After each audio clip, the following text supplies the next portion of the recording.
Კვირა 3 საათზე უნდა შევძლოთ რა, გამარჯობა. ვიცით რომ ვიშაოთ, მაგრამ კვირა 3 საათზე ძალიან ბევრი უნდა შევძლოთ და ვიქნებ. ძალიან ბევრი. ოჯახის წევრები, მეგობრები, ყველანი და ძალიან ბევრი უნდა ვიქნოთ. თიშკმას მოხსებს კარგი ადამიანი. აი, არჩევნები ამ ქვეყანაში უნდა დაითვალოს ხალხმა. 3 საათზე კვირა ძალიან ბევრი.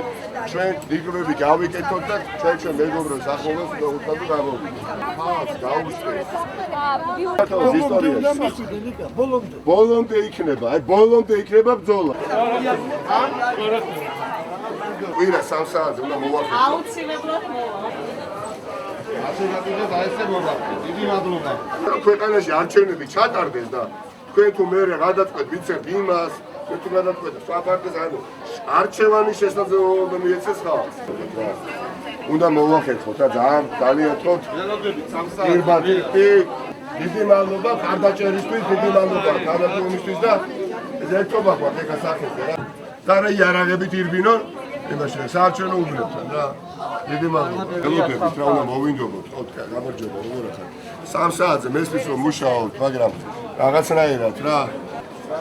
შეხვედრა უსწავლეს გამგებთ. მაინც მოვიგეთ გდანი. თორემ ერთობა იყო უნიკალური. ახლა ძროა ხალხი ვიქნებით უსწავლეს გამგებთ 3 საათზე.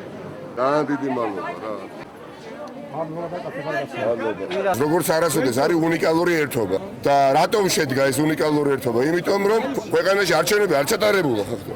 აი აქ დანში ხა ვიმყოფებით, სადაც მოუწოდებთ ყველას რომ მოვიდეს კვირა 3 საათზე და არის განწყობა იმაზე უკეთესი ვიდრე გონია ვინმეს. და რატოა ეს განწყობა? იმიტომ ყველა დარწმუნდა რომ ქვეყანაში არჩევნები არ ჩატარებულა, განსაკუთრებით გდანელები, მუხიანელები და ავჭარელები და იარაღებით დარბოდნენ. როცა იარაღით დარბი ხარ შენ არჩევნებს კი არ აყალბებ. არჩევნებს არ ატარებ. და ვინც ირბინა იარაღი, არც ერთი დაჯილი არა ბუნებრივი ამაზე საუბარი ზედმეტია და უხერხულიც არის. ერთობა მოიტანა ის, რომ მიუხედავად ამ ყველაფრისა გდანი მაინც მოიგო ოპოზიცია. მაინც მოიგო. ეს კრიმინალები, რასაც აკეთებდნენ პოლიციელებთან ერთად, ნაწილ პოლიციელებს, აი არ ვეხები საერთოდ უბრალოდ უსუსურად გამოიყურებოდნენ, იცოდნენ რიგითა პოლიციელებმა რა უნდა გაეკეთებიათ, როდესაც დავალებით მოქმედებდნენ ის კრიმინალები.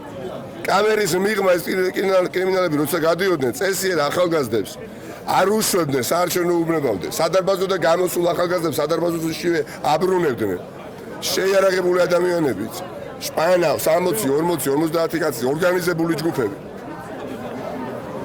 ხო მაინც მოვიგეთ გდანი.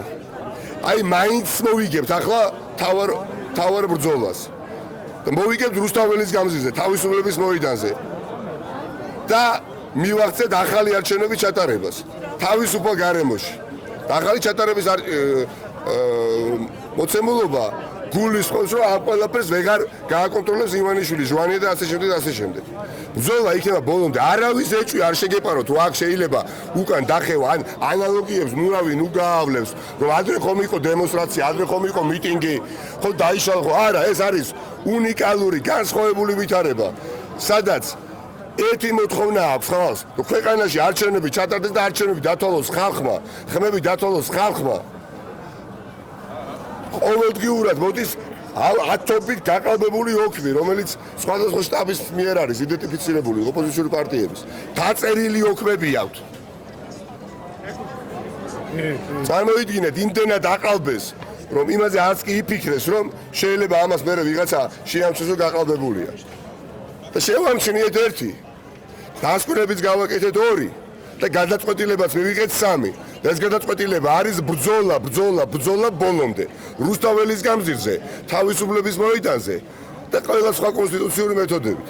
ყველამ კარგად ვნახეთ, როგორ ტოტალურად იქნა ამორჩევლის ნება გაყალბებული და როგორ აბსოლუტურ შეუსაბამობაში არის საბოლოო საარჩევნო შედეგები, რასაც სესკო აპირებს რომ დაამტკიცოს ქართველი ხალხის ნებასთან.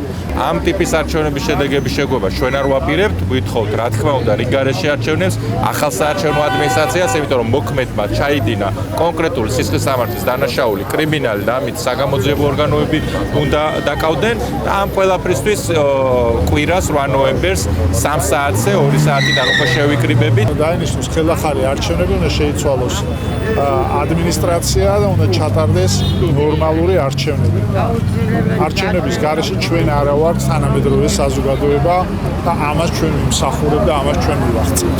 ამ მსვლელობის მიზანი არის, რომ ჩვენს მოსახლეობას კიდევ ერთხელ მოუწოდოთ, რომ დავდგეთ ერთად იმ უპრეცედენტო და ტოტალური გაყალბების წინააღმდეგ, რომელიც 31 ოქტომბერს ვიხილეთ. ჩვენ ზეპირად არ ვსაუბრობთ, ვაჩვენებთ ხალხს, როგორ გადაახია საკუთარი არჩევანი თავზე ირაკლი კობახიძის ხელით ბიძინა ივანიშვილმა, მოპარეს არჩევნები ნიკამელიას, ისე როგორც მოპარეს მთელ საქართველოს, კვირას ვიქნებით ძალიან ბევრი და ჩვენ დავიბრუნებთ ჩვენს არჩევნებს. აბსოლუტურად ყველა პარტია, ისეთი პარტიებიც კი, რომლებიც ლეიბორისტულ პარტიის სოფიში არ მოდიოდნენ, ის პარტიებიც კი შემოერთდნენ ამ პრობლემას, ანუ ყველამ გარდა ქართული ოცნებისა მოვაწერეთ ხელი და ყველა ამბობს, რომ ეს არის არჩევნები, რომ ეს იყო სპეცოპერაცია და უნდა დაინიშნოს ახალი არჩევნები და უნდა ჩატარდეს ნორმალურ პირობებში, ისე როგორც ტარდება დემოკრატიულ ქვეყნებში.